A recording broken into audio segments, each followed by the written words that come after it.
আজকে মখা মাছের পাতুরা বানাবো। তো এই জন্য কলা পাতা নিয়ে নিলাম, আর এদিকে মখা মাছগুলি। তখন মখা মাছগুলি সব উপকরণ দিয়ে মাইখা লমু।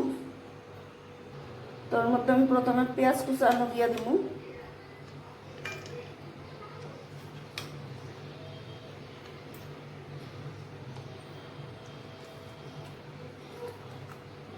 তারপর কাঁচা লঙ্কা আর রসুন কুচানো দিয়ে দেবো।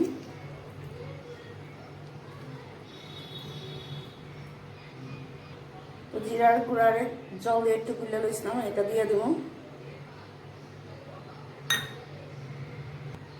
পরিমাণ করে হলুদ দিয়ে দেবো, পরিমাণ মতো লবণ দিয়ে দেবো। তার মধ্যে সরষের তেল দিয়ে দেবো। এটা সরষের তেল দিয়ে করুন।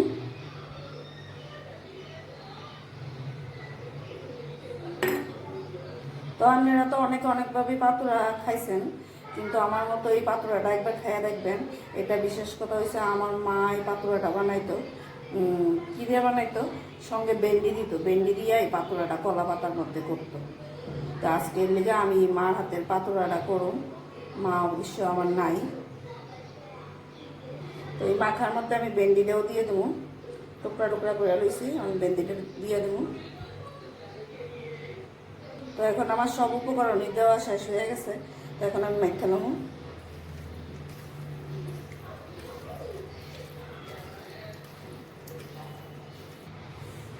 তো আমার মাখাটা তো সম্পূর্ণভাবে কমপ্লিট হয়ে গেল। তো এখন আমি এটি কলা পাতার মধ্যে দিয়ে দেবো।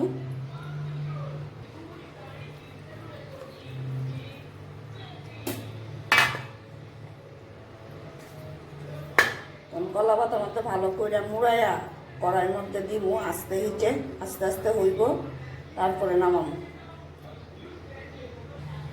দিয়ে কড়াইতে তেল দিয়ে বসাই দিলাম। কড়াইটা বেশ লাল লাল হয়ে গেছে, দেখতেই পাচ্ছেন। তো কড়াইয়ের মধ্যে দিয়ে দিলাম কলা পাতা সহ পাতুরাটা। কি ছুট আওয়াজ করতেছে, দেখতেই পাচ্ছেন। উপর দিয়ে কলা পাতাটা আবার একটা ঢাকনা দিয়ে দিব।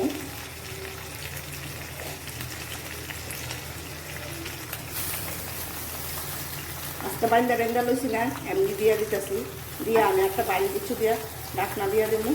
এইভাবে আমার মতো কইরা খাইয়া দেখতেন, পরিশ্রম কম লাগবে। তখন আটটা সিলভারের ঢাকনা দিয়ে দিলাম। এবার আস্তে আস্তে হোক। 15-20 মিনিটের লেগে দেখে দিলাম। 15-20 মিনিট বাদে আবার আমি পাতুরাটা বসাইছিলাম যে 20 মিনিট তো হয়ে গেছে। এখন দেখি এটার কি অবস্থা।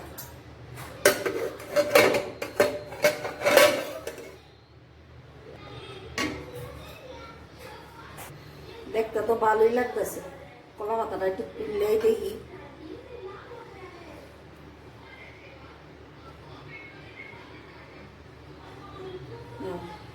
খুব সুন্দরই তো হইল। খাইতে জানি এবার কেমন হইব। তো দেখতেই পাচ্ছেন কলা পাতার নিচটা কত পুরা পুরা হয়েছে।